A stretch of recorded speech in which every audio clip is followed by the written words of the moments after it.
Elon Musk says the Fed needs to cut rates immediately or risk a severe recession. And it looks like the Fed may have listened a little bit. Maybe it's the CPI report coming down over the last month. Maybe it's the ADP employment change, which came in much better than expected today.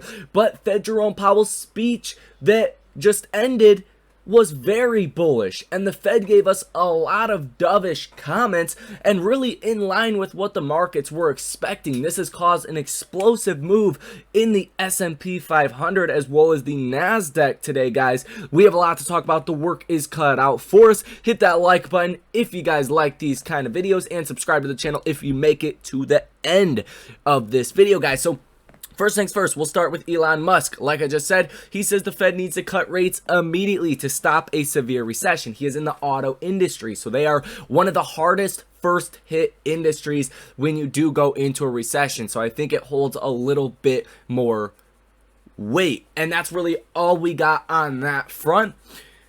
Elon, he can move the markets, right? You guys, I'm sure you guys understand that by now. It's 2022. So that was big today. You also had the ADP employment change, which showed increased 127,000 jobs in November, well below the estimate. And the estimate was for 190,000 jobs to be added. You came in about 63,000 jobs less than that. And last month, you gained about 239,000 jobs. But when you break these numbers down, it's showing a huge softening in the labor market.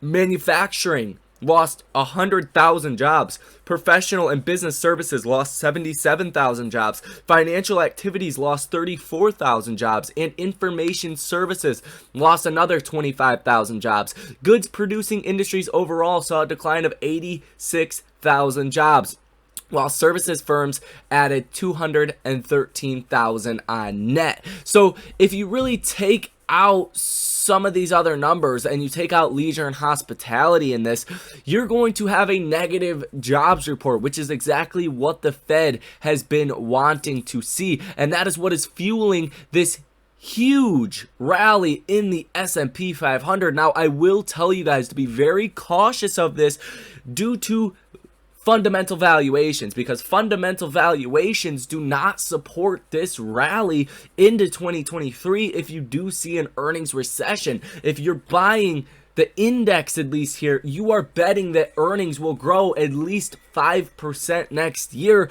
and that doesn't look very likely. So keep that in mind. What you're actually doing if you're buying the index is, I do think there's a huge opportunity in just playing, you know, individual stocks here. But again, who am I, guys? Now let's talk about exactly what Fed Jerome Powell is saying and what sparked this massive rally. And it is this quote: the terminal rate likely to be slightly higher than what the September SEP indicated. The September summary of economic projections indicated a 4.6% terminal rate. Fed Jerome Powell said slightly higher than that. So what does slightly mean? Well, probably another 0.25%. Bring that up to 5%, right? That's what the Fed swap rate is already pricing in. 5% to 5.25% terminal rate. So that's why the markets are so excited right now. It's not that we got necessarily better than expected news, but it's right on the market's expectations. And you already had a very good CPI report that just came out last month. You couple those together with, like we see today as well, a pretty bad jobs report. That's how you're getting this explosive move higher in the S&P 500 as well as the NASDAQ, guys. Who knows? There could be more comments that you know, do come out, but as of right now, it's looking very bullish. You also have the Fed Beige Book that just came out, citing economic activity is slowing down across the board, and that is also what the Fed wants. Now, the Fed also says, and this was one of the more hawkish quotes, that you shouldn't get too excited about the down CPI reading we've seen for October, because the following reports tend to be higher than your down report, right? So he's going off of the August report, which the August report was, you know, down. And then what happened after that? well, the readings were really bad, right? So he's just trying to caution the markets here, but from what I can see, the markets are loving this because we're not getting new information, and it's right on where the markets are already pricing in.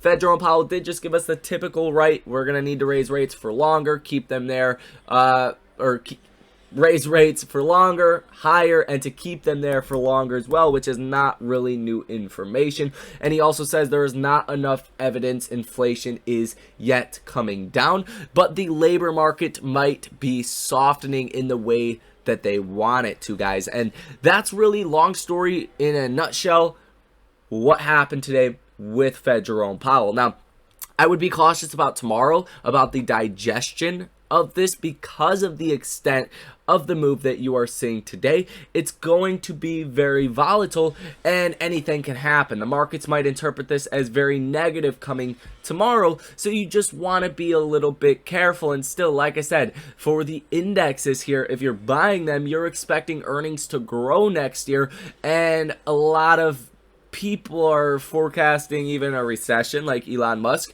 or at the very least for an earnings recession, for earnings to look pretty bad next year. And I think the overall valuation story will help keep the markets a little bit tame here. So the risk to reward, I have to say, still looks negative, but what Fed Jerome Powell said today is definitely helping to cool things down a little bit. Now, let's talk about the data that is going to be coming out tomorrow, because you have big important data as well. At 8:30 in the morning, you have personal spending month over month for October, expected to come out at about 0.7%. And the previous month was 0.6%. Personal income month over month expected to come out at 0.3%.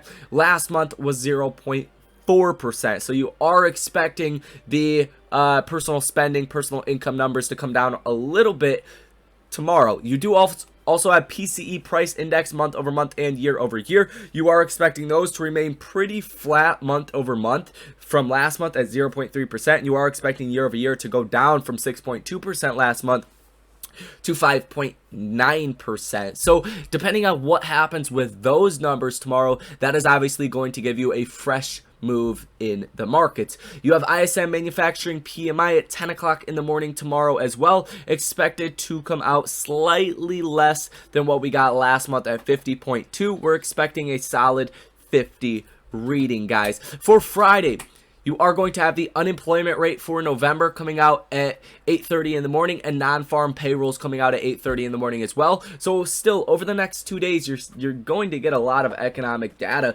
that still has to come out that could still produce a big move in the markets, guys. So that is pretty much going to be it for this video. If we take a look at the S&P 500, where we are on a technical basis, it's looking very good, guys. We broke out above these descending levels of resistance, and you could be off to the races sooner than a lot of people do realize. But again, if some of these numbers start to reflect to the downside, you could have pain ahead, especially if you break under this ascending level of support, guys. So that is going to be all for this video. Hit that like button, subscribe to the channel if you made it to the end of this video. Most importantly, enjoy the rest of your day, and I will see you in the next one.